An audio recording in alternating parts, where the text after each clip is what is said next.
everyone, and welcome back to Munch Media. Wait, Mini-Munch? Whatever we're calling it now. It's good to see you guys. I'm Joe, as always, and today I will be talking about Rainbow Six Siege and live streaming to Twitch. And I'm also joined by Ralph.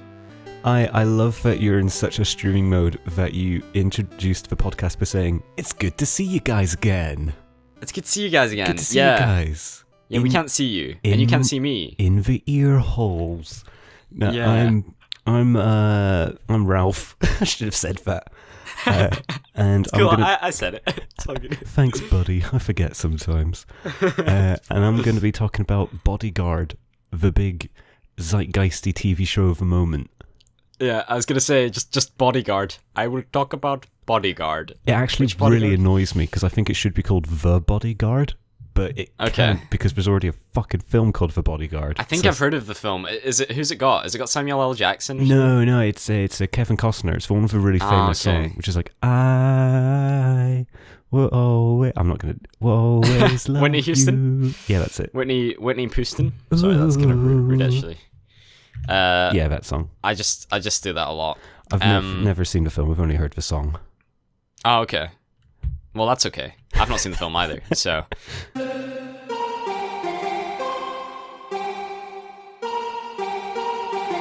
But yeah, as Ralph said, I'm so in streaming mode that I said it's good to see you guys again. I've been streaming for the past... I think this is the 10th day, actually. So I've been streaming for like 10 days. I did take a day off, but I only had one day off. So I've basically streamed 9 days straight. And I'm having a day off tomorrow as well, thank God. No, I'm joking. I'm loving it. It's crazy. Everyone that watches is an absolute legend. It's crazy. It's just weird seeing the viewer counter and just chatting all the time. Yeah, just so people can get an idea of this, where can they watch your streams? Where can they watch it? You can watch my streams at www.twitch.tv/Joeverse, spelled JOEVERSE. Like Joe and then universe, like the verse part of the universe. Anyway, cool. We'll have a link. Fuck it. We'll put a link in the description. Yeah. It's been hella crazy. It's been really, really crazy. I don't know. It's like I've learned a lot already. Some do's and don'ts. A big don't that I learned was on, I think it was my 3rd or 4th stream. Yeah. I went for I streamed for like 3 hours, and then I took a break of like an hour and a half. Yeah. And I was supposed to get dinner, but on that day, I got affiliate, which is like, you basically like unlock a sub button and like emotes and a bunch of other cool stuff. Ah, right, yeah, you're talking about this last week with the tutorial kind of stuff. Yeah. So I managed to hit that, which was awesome. And I went to, but you have to like fill out like some information. Mm-hmm. So I ended up spending my hour and a half break filling out information rather than getting my dinner and having a break. So then I came back and I streamed for like another 3 hours. And by the end of it, I did not feel good because I hadn't ate dinner and I didn't really have a break either because I was still working technically when I was doing the forum stuff. So that was that. The perils of a streamer. The perils of a streamer. But I've not done that since and I've been fine. So, and I've got a schedule now. Oh my, it's all go. Like, I don't know. I think with streaming, a lot of it is actually outside of streaming as well. Like, I spiced up my Discord. I did all my social medias. I made a schedule so people like know. It's like interaction with viewers, right? So, because I want to be a variety streamer. Because there's loads of different types of streamers you get. I mean, the main two, I guess, are like variety sort of personality streamers. And then you get like, game streamers that are like really good at the game they play, or they're just... Well, yeah, they're really good at the game they play. They've got their niche. What's the thing you're doing most at the moment? Yeah, I'm just doing personality variety streaming, so I play a lot of Counter-Strike, Overwatch, and Siege, so very FPS-oriented at the moment. But I'm wanting to do some more fun games like GTA San Andreas, and the reason I want to stream that is because I've never played that game before, and it's so popular. Fuck off, are you for real? I'm for real. I've never played it. Well, I've played SAMP, which is like San Andreas multiplayer, but it doesn't have the story and stuff. Dude, it's like, yeah, exactly. Okay, that's it's a classic. That's blown my mind a little bit. It's a classic. I mean, my mum tried to shelter me from GTA for as long as possible. Your mum's a good person. Yeah, I didn't play GTA until I was like 17. So like any of them. Wow, that's crazy. Yeah, I know, it is crazy. think So that was only that's 2 years nuts. ago. Like, that's insane, right? And look how much you've changed. Yeah, I've changed so much because Look how of GTA. violent you are. It's look made at me your into swagger. a walking criminal on legs. Wait. A walking criminal on legs. Oh dear. I'm bad at this now. What was I going to say? Where was I? I'm so lost. San Andreas. Yeah, San Andreas. Yeah. So I want to stream that because, I don't know, loads of people love that game, and I think they'd find it quite fun to watch, like, a virgin play it, if that makes sense. Like, I'm fresh out the block. The blind run. Yeah, I love watching blind runs of Dark Souls. Yeah. But, that's a beautiful thing. Yeah. No, I don't know. It's going to be interesting, I think. I hope.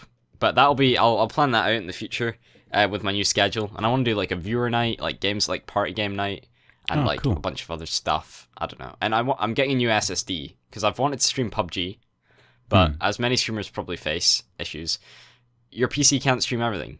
And right now, my hard drive is bottlenecking everything because it can't, like, the disk usage is just too much.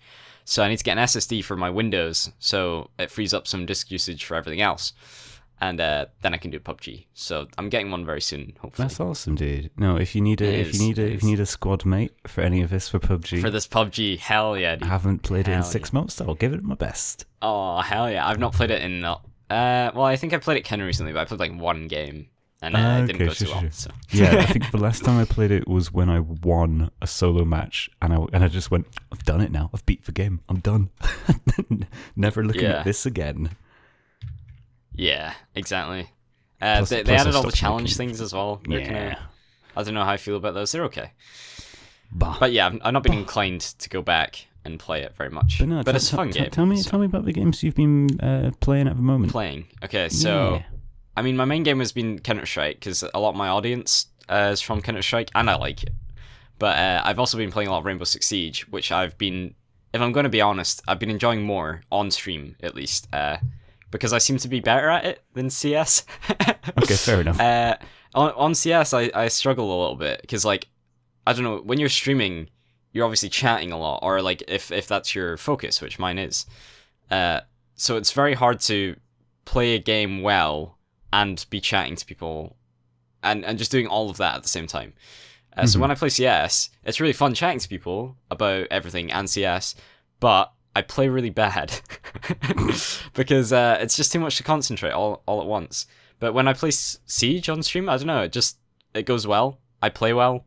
I can chat well. It's just it all feels more natural, I guess. Is it because, like, with Siege, you generally speaking have to talk a lot more to your teammates, so like speaking feels a bit more natural? I mean, I don't really play Counter-Strike. No. You do that in Counter-Strike as well. I think it is like with Counter-Strike you have to maintain your skill, if that makes sense. Like, you have to practice if you want to be like good. And like the rank I'm at, like, people do practice, and I've not been practicing. And I just, I'm playing for fun and talking to a bunch of people at the same time. But whereas on Siege, the ranks vary a little bit more, and like I can get away with more, and there's arguably more downtime as well. And I don't know, I can do more crazy things in Siege and get away with them, sort of thing. I don't know. That's fair enough. Like, it is a game that, I mean, like, the reason that game is so successful, the reason that game is so successful at the moment is that over like the last year and a half, it's kind of started being tailor-made for streamers in a weird way. Yeah, I've noticed that. They've done Twitch promotion things as well recently. They did a Twitch Prime thing, and a lot of, like, Shroud, for example, a huge streamer on the, like, I think like the second biggest, third maybe, he used to play CS, and he was a CS pro. He was literally, like, that's his background, but he was streaming Rainbow Six Siege the other day. I think they were doing some sponsorships with people as well. I'm not sure if they did it with Shroud, but they're really trying to push it, that's for sure. Most games are nowadays.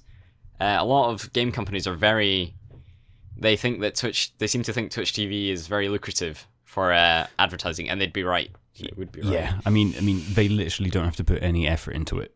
Yeah. And, like, people like you, Joe, you feed the machine.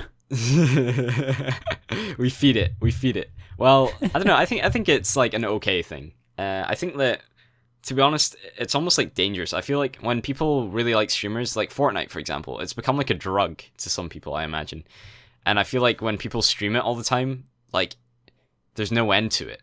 Like, they'll be playing it, then they'll be lying in bed and watching someone else play it, and then they'll wake up tomorrow, and they'll play it, and then they'll watch someone else play it, and etc. etc.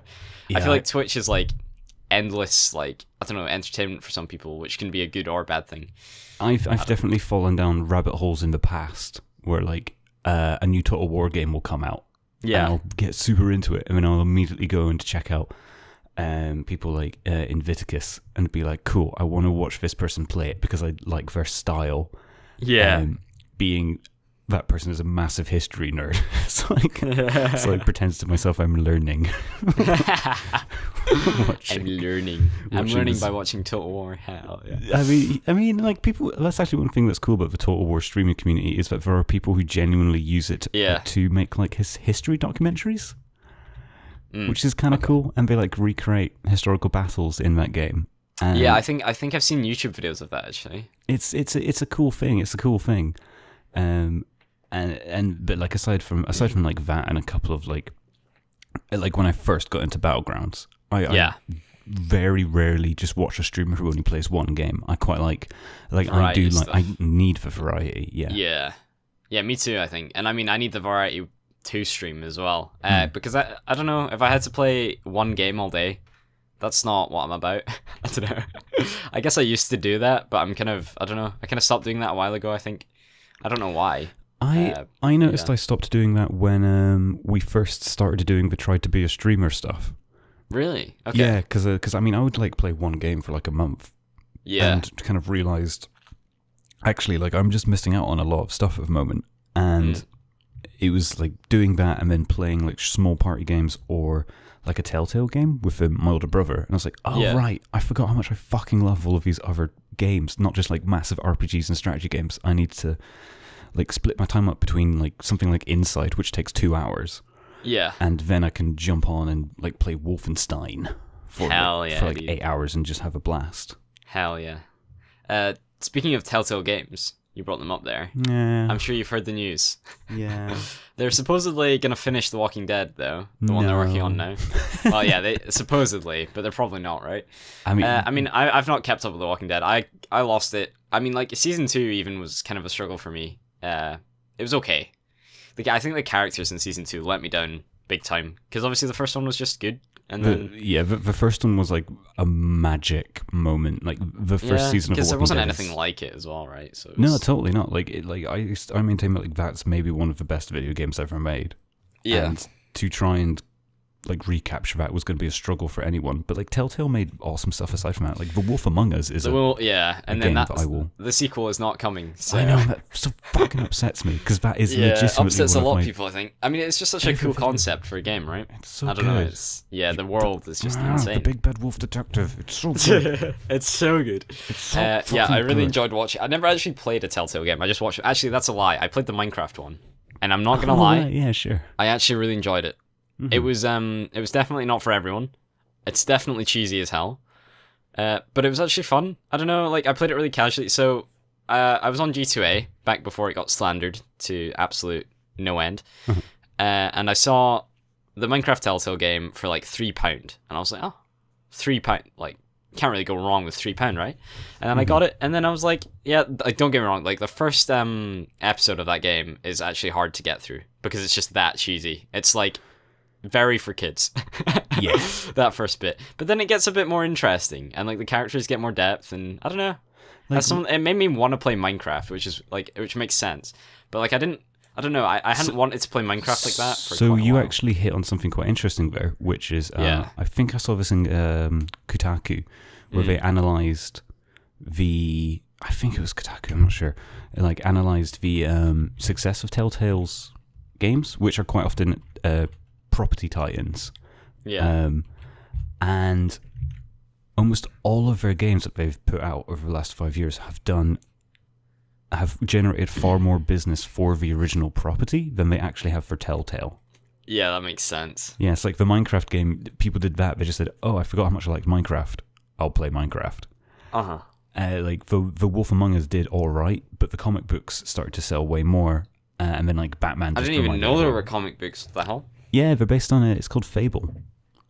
Oh yeah, no, I remember. Yeah, the Fable comics, which I'm probably gonna pick up now that I know that The Wolf Among Us 2 isn't coming out, and it upsets me greatly. Yeah, but no, that upsets me great. So is it the exact same story, or is it like? It's separate. Like Telltale always makes sure that they do separate stuff because nobody wants to fucking see rehashes. Just put I'm really sad though because I want to know what happens. Because the ending was so like the ending of The Wolf Among Us was just crazy. We won't talk about it too much, just in case. No, well, I don't know. It would be so sad if I got The Wolf Among Us now and I played it. I'd be even more sad than I currently am. Yeah, and like it's a sad ending anyway, depending on what you do. But no, like it's yeah, it's a big shame. But like I hope somebody picks up the mantle and those people get jobs. But yeah, like Telltale are not finishing anything. They've literally stripped the company from like 500 people down to 25. Yeah, there's no way, right? Yeah, and those people mostly work in admin. Like they're literally just shutting down the company and selling off what they can. Yeah. Plus, they're being sued by former employees for like breaking labor laws. So it's like a big, okay, this company is literally being crushed at the moment. Yeah, that's so sad. Oh my god. It's a real shame. There must be a reason though, right? Was it just poorly managed, or was it like... That's the word coming out of several of the, now former employees, yeah. Yeah. Okay. Like the management were literally hiring people a week before they had to shut down. And they knew beforehand that they just didn't have any money. So it's like, okay... Why were they taking on so many IPs then? If they knew they weren't like, because they're promoting all these, like they were doing Stranger Things, they were doing. I mean, I think Stranger Things one's still going ahead. I think Netflix are. Sure Netflix have talked about putting it out as their own kind of interactive story. Yeah, but should be interesting. I've not watched that yet. A big part of it was like that was Telltale almost like desperately looking for something to hit the Walking Dead money again. Yeah. And then the other part of it was they were kind of the only people capable of doing tie-ins in a way that made sense as a video game. Yes. Except for now, like fucking Sony and Spider-Man and that kind of stuff. But like I said, like, no one was doing that properly for like 10 years. Yeah, it was it was like memed, wasn't it? Like any movie that got made into a game would just get. It's like, oh, it's another movie license game. It's like I mean, like Marvel were really bad for it. But no, I remember when the Giant Bomb a few years ago, when all this stuff got announced, I can't remember who said it, but they were like, if you don't have a Telltale tie-in, who the fuck are you? And it was like, it was just such like a staple of everything for like 5 years was, oh, we made something, Telltale's doing a copy of it. But no, it's a real shame. But what the fuck were we talking about? I mean, it was just like games. Rainbow Six Siege. Rainbow Six Siege, yeah. It's a good game, guys. I keep saying on stream as well, like, I recommend it to everyone. Like, it's, I don't know, if you, like, even remotely like first-person shooters, it's got something in there for you. It's just a satisfying game. It's smooth. Like, I don't know, like, if you like Blizzard games, like, for example, Overwatch, it's a really smooth game, right? Whether you like the game or not, like, it's well-polished.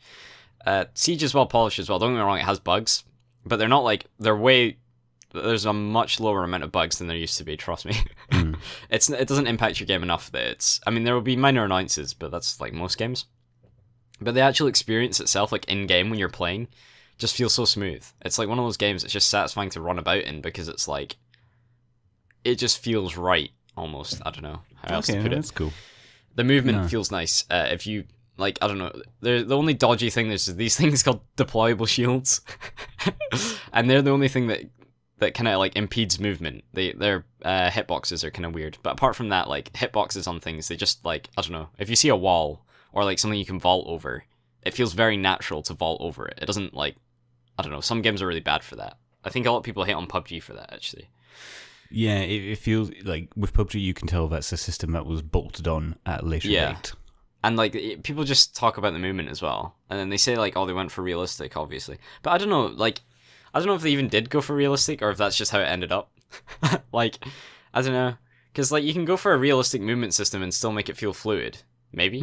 Possibly. I don't know. Well, a lot of people just say that it's not fluid, so... I mean, a realistic movement system probably is kind of fluid. Would be fluid, yeah. I mean, unless it's like a really difficult wall, I don't remember taking 3 seconds to go... Yeah, or getting caught on, like... invisible walls, IRL. Damn it, Joe, I've walked into an invisible wall again. Oh, shit. Throw a grenade at my feet. Imagine how scary. No one's made a horror film on that yet. That would be such a cool thing. It wouldn't. Just invisible walls start appearing in the world, and you get trapped in a tiny box. Oh my god. There's definitely fuck. There's no way. There's definitely a sci-fi film where somebody's walked into an invisible wall. There definitely is. But imagine if they were everywhere though. Like they start closing in on you. Oh fuck that. Yeah, that's horror right there, baby. That'd be scary. That's horrible, Joe. But that actually just freaked me out a bit. That's freaked you out. Nightmare fuel. Hell yeah. Right. Anyway. Rainbow Six Siege, it's a sick game. I'm not going to talk about it too much because I think a lot of people already know about it, but I'm just going to recommend it. And I play it on stream, so if you want to see more of me and of Rainbow Six Siege, you should tune into my stream. We'll have the link below, and I said it earlier, but I won't say it again. But yeah. Joeverse.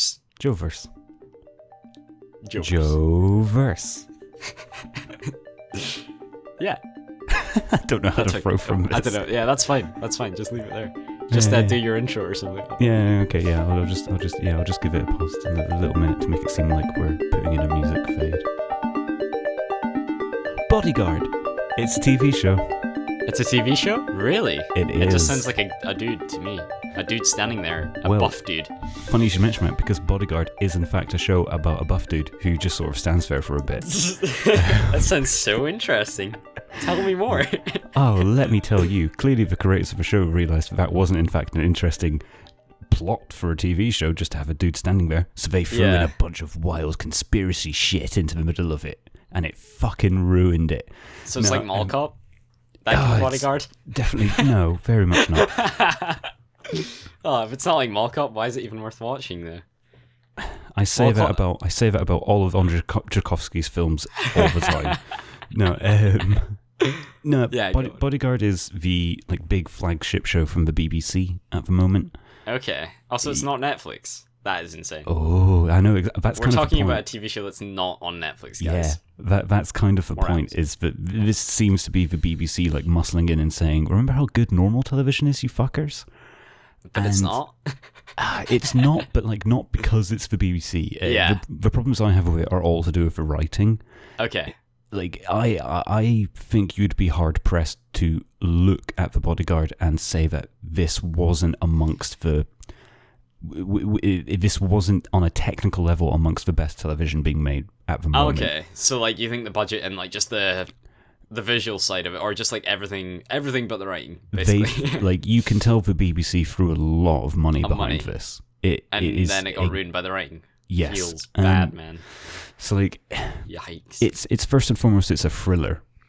Yeah. About a police officer who named Bud, who is shown in the first scene, which is absolutely phenomenal. But I should just say this right: the opening scene of The Bodyguard is absolutely fantastic. It hooks you in. It's genuinely one of the most engaging opening scenes I've seen to a TV show where, this off-duty police officer notices something suspicious happening on board a train he's on and starts to piece together that there is in fact a suicide bomber somewhere on the train. And he confronts them almost by accident, bumps into them as they are wearing the bomb and realizes that he now has to stand there and try to talk them out of doing anything. Okay. And it's about 20 minutes long, and it's him just talking this person through this situation. And you can really tell that this is a person who is absolutely terrified, but has to think logically about everything in order to stay alive. And it's one of the most tense openings to a TV show I've ever seen. It's fucking fantastic. Edge of your seat stuff. It truly is. And Damn. The rest of the season, which is only 6 episodes long, works best in moments like that, where you have characters who are either terrified of something or are in great danger. And that could either be physically or politically, because it's about a bodyguard who has to protect a politician. Yeah. And they in their fear realize the only way out of it is to think logically and try to talk down the situation or try to work through it in a way which is really methodical. And that stuff is absolutely fantastic and incredibly tense and wonderful. Would you say that those parts share any similarities to Sherlock? The way they're Absolutely not. No. It's okay. It's far more. at its best moments, it is far more constructed and far more logical than Sherlock's. Like in Sherlock, it's not as like supernatural. It's more like no. This is I don't know. Like Sherlock. The issue of Sherlock is like he solves things with information that you don't have as a viewer. Like he's a genius. It's supernatural, so he just, right? Yeah, he just happens to know this stuff because he's a genius. Whereas in The Bodyguard, the tension is far more, I need to talk through this really in-depth, quite boring police procedure with somebody so they don't shoot me. Yeah, like, which isn't for everyone, obviously, but the way they do it is like they make all of that kind of like radio chatter, that kind of police chatter, those kind of procedures, the overlying sounds, the Foley.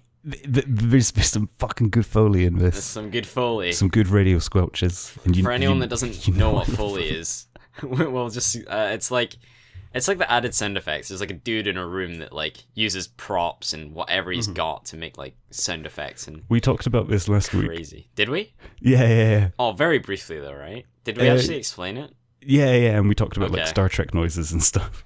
Last week feels like such an eternity ago. I've done so much talking this week, guys. A lot has happened.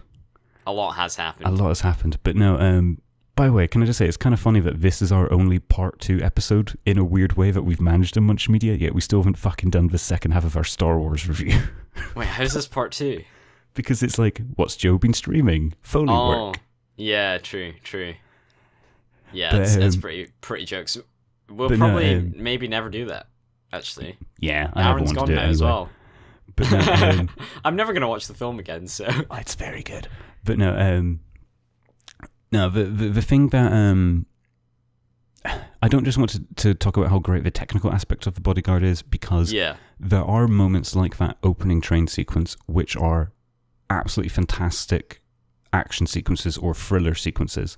Okay. The thing that makes the show fall apart is that its first 2 episodes set up this really, really, really interesting conflict, which is that police officer has been assigned to be the bodyguard of a politician who is a conservative who voted in favour of the wars in Iraq and Afghanistan. And he, as a former soldier who has been scarred by his service there, holds deep resentment towards the politicians who sent him there in the first place.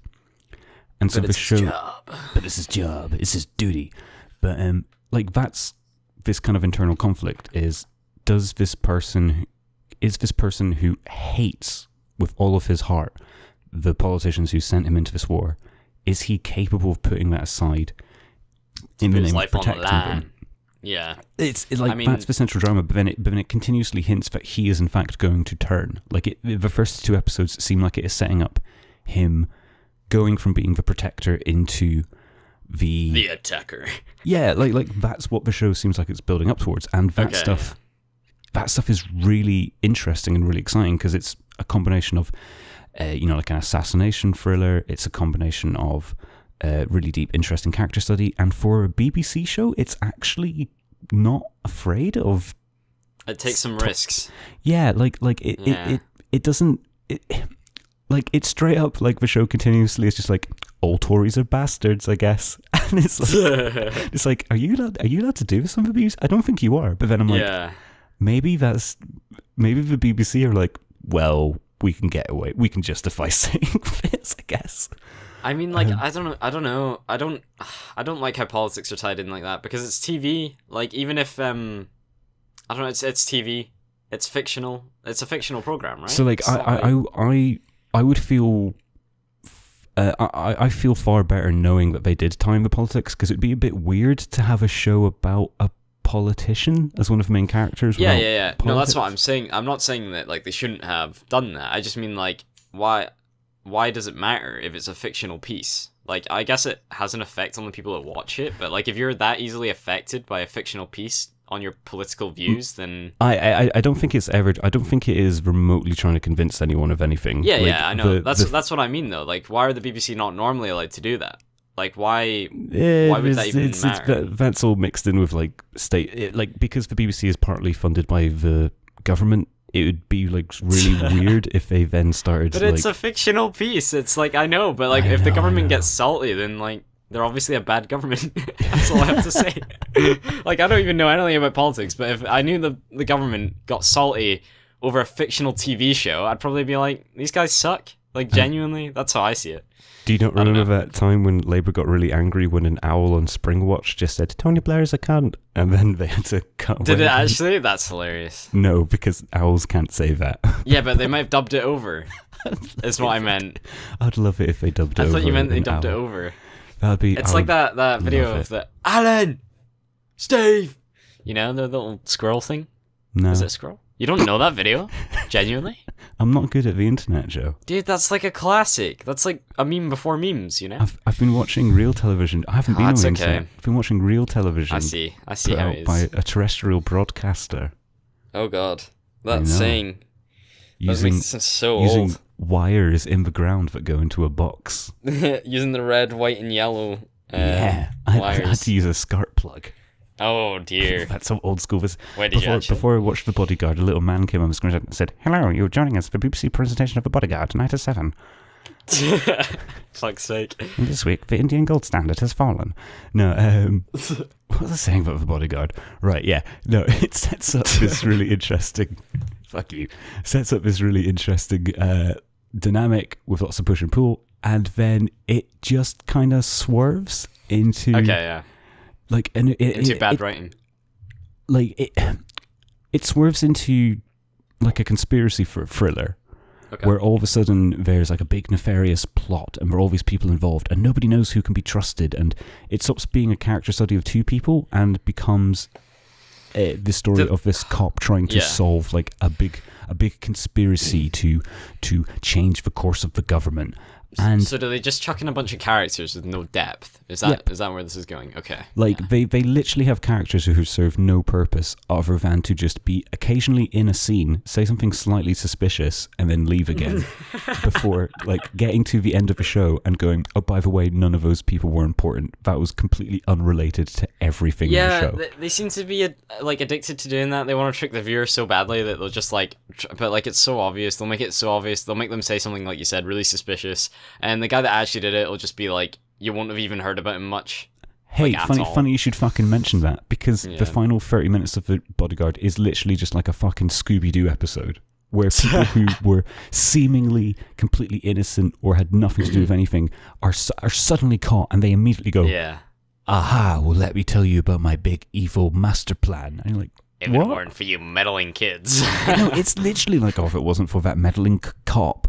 But, oh, for fuck's sake. But like the thing that started to break apart for me is by the end of the third episode, I started to notice that none of the characters were actually making decisions based upon what they would do as a character. They were only making decisions based upon what would be interesting and dramatic for the plot.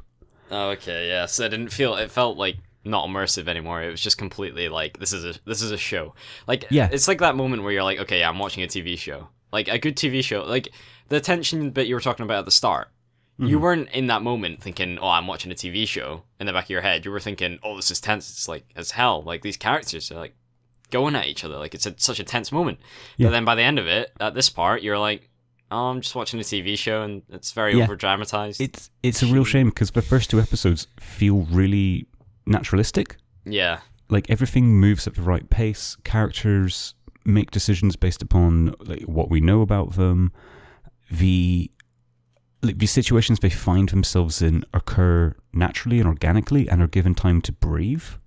I think that's what it is. The situations that they find themselves in, if they feel forced, like that's what you're saying, right? These end ones feel forced because for drama reasons. From episodes 4, 5, and 6 are literally, you can tell the writers are there saying, I have this idea for an action sequence. I need somebody in it. We'll just take this character and put them here. Okay, yeah. And it like combine that with all of the side characters who are literally just there as distractions and serve no purpose. It just leaves you feeling that like half of the last 3 episodes are just a complete waste of time. Yeah.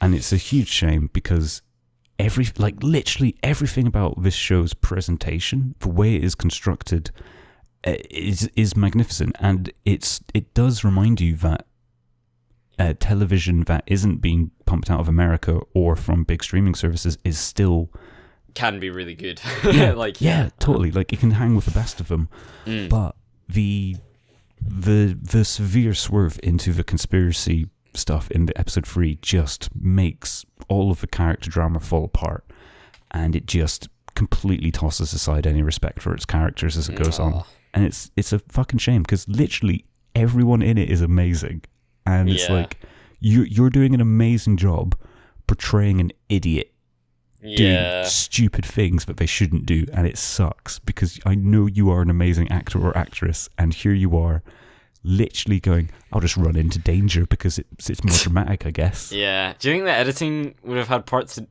like a partial part in that, or just the directing or something? I don't know.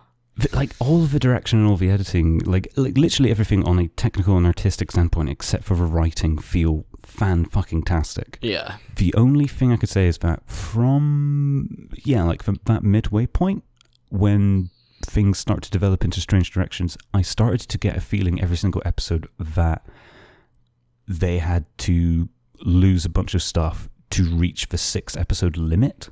Okay, yeah. And I think that's where... Why were they limited to that? I don't know. It's the BBC's runtime for a season. Okay. And that to me is where the BBC's attempt to make this a big flagship show falls apart. If they had said, okay, the first 6 episodes is going to be this really intense character study, and then the next season can be all the conspiracy stuff. Yeah, that's what I was going to say. I would feel far more on board with it. Because, like, they tried to cram all these characters in, like, into 6 episodes. Like, that just doesn't really make sense. And, like, if you were going to try and cram them all into 6 episodes, why not start from episode 1? Like, not only did they try and cram all these side characters with no depth into 6 episodes, they tried to start cramming them in by episode 3. like there's a whole bunch of people who just sort of turn up halfway through. And don't get me wrong, like some of them are amazing. They're 2 police officers who are leading an investigation, like a separate investigation from the one that the main character's on, and like they're amazing. Like they are. And you want to know more about them, show. Yes, right? And like I would love just a little show which is these cops investigating bad politicians and conspiracy people. Yeah. Like I love the main guy. What's his name? Hang on, let me look it up, because he's fucking fantastic. I mean, that makes me think of Baby Driver, the film. Like, for me, when I watched that, I loved all the characters, but none of them really got fleshed out. Like, obviously the main characters did. But, like, I wanted to know more about the side people, and it just kind of left me with, like, an empty feeling. Like, oh. It's kind of a similar thing where the show... Bodyguard like sets up a really interesting character drama, and then it just moves into style over substance very quickly. But no, I just remembered the name of by remembered I mean I googled it. Yeah. The name of the actor who plays the cop. His name is Ashton. Okay. And yeah, John he plays John Ham. But no, he plays the detective who kind of comes in halfway through. And he's so paranoid, I fucking love it. Yeah. Like, there are literally moments where he'll be, like, standing on a crime scene, and, like, a senior officer who he has zero reason to suspect of anything will walk on, say one thing that is, like, ever so slightly suspicious if you are aware of everything else that has happened in the show. And he immediately turns around and is like, keep an eye on them. We need a policeman following them at all times. We need to note down everything they say. And it's like, that's your boss, you fucking paranoid asshole. But I love him so much. He switches on a dime every episode. And to the point where I'm like, you're a great cop because you're asking everyone all the right questions. But you're not stable, mate. Like, you are super paranoid. But, like, I love him as a character. What's the other thing? That's one actually last thing, just now that I've mentioned Ashton. I think the casting in the show is amazing, and I have to give everyone props for having a show which has like multiple women who are in position of power and just like doesn't mention it. This is normal. Yeah, it doesn't feel forced. Like, I mean, that's been so bad recently. Not at all. Like it like, there are definitely people who are like, this is PC liberals pushing an agenda. But then you watch the show and you're like, nah, they're just characters. They're just characters. Yeah, it's just like what it should have been all along. They're just doing their job. Yeah, like, that's all. That guy's literally just a cop. Who cares what color his skin is? He's a cop. Yeah, like, I don't know. I find it weird that people even process that information. Like, I just don't process information like that, really, to be honest. I don't know. Like the only time it ever pops up for me is if the character is like trying to do something in the show of a film which is related to like their identity. Like that's the only time it ever comes up is if it's literally, say, like I don't know, a character in The Wire who's talking about what it's like for a black man in Baltimore, and it's like, oh yeah, that's right. Or, you know, a woman in Mad Men talking about how all of these males in the office don't respect her. Or oppressive, yeah. Okay. Yeah, like any other time, it's just, this is a character. It doesn't matter what you look like or where you come from. No, not at like, all. you're just another human being. And that's kind of how The Bodyguard... It does it well. Yeah, okay. And That's like, good. it's cool. refreshing and it's nice, especially when the main character, played by Richard Madden, is essentially John Hamm. Is essentially, I wish everyone was played by John Hamm. But, he essentially plays like quite a gruff Scottish James Bond. Okay. And it's quite nice to see a character who embodies that kind of alpha maleness and is surrounded by all of these women in positions of high power and just respects them and like doesn't do anything to undermine them. And it's like a really great example of alpha maleness that isn't completely dickish. Oppressive. It's just like you power hungry. No, totally. Like he's like the hunkiest fucking like gentleman alpha male dude ever. And that's interesting. And he's literally just like, my woman's a boss, I don't care. I have a job to do. And it's very nice seeing an example of that kind of man on TV who isn't also a total fuckhead. Yeah. And it's like, here you go, fuckheads. Nice. Somebody to look up to. I like that. Just Bodyguard, don't star in The Bodyguard season 2 because it's not very good. There's a season 2? Probably. I mean, they leave it open, but I sort of hope they don't do it because I don't think it's very good. And I feel like the entire country has been lied to for 6 weeks. 10 million people just wasted their time watching it. Oh. And it feels bad. That's a lot. That's a lot of people. I know, and it feels bad because like it's going to fucking win loads of stuff at the BAFTAs this year. It's going to win loads of stuff at TV Awards, and it's just like... Hey, well, at least it took the plunge, right? At least it took the plunge. It's good that it's good that there is a show reminding people that traditional television can be bloody brilliant. Yeah. I just wish it was better. Yeah. Okay. Well, I think that's cool. Oh, wait, one last thing. Yeah. If you do want to watch a good TV show, Season 2 of The Deuce is on from HBO. The Deuce. It's fucking brilliant. That's by the guy that did The Wire, right? Yes. I talked about the first season on the show several months ago when it wrapped up. But yeah, the second season's out. It's about women and pimps and prostitutes and porn stars and bartenders trying to navigate a district of New York in the 1970s, and it is absolutely fascinating. It is charming as hell, and it respects its characters. Yeah. So if you want to watch good TV, watch that, because it's absolutely fucking fantastic. Where can you watch it? What's it on? It's HBO. HBO, okay. Yeah. Do you have to pay subscription for that or something? It's somewhere. It's somewhere. It's out there. Yeah, there's places you can watch it. Anyway, thank you everyone for listening. This has been the Mini-Munch. It's been a little bit of a shorter one, but I mean, there's only 2 of us now at the moment. Yeah. We're gonna be changing everything soon. We promise. There will be big changes, and hopefully they won't be scary. Hopefully they'll be, because change can be scary sometimes, right? But I think they're good changes. We're turning this into the knife show. Yeah, we're doing everything. We're going full horror, nightmare fuel stuff. No, we're not. Let me tell you about the street. No. We're gonna do terrible ghost stories, like campfire ghost stories. There was once a TV show called The Bodyguard. It had really bad writing, but looked really good. It tricked everyone into thinking it was brilliant. I got it. Spooky. People are gonna be having nightmares about that tonight. Anyway, yeah, this has been Mini-Munch, guys. Thank you for listening. I've been Joe. I've been Ralph. And we'll see you guys next week.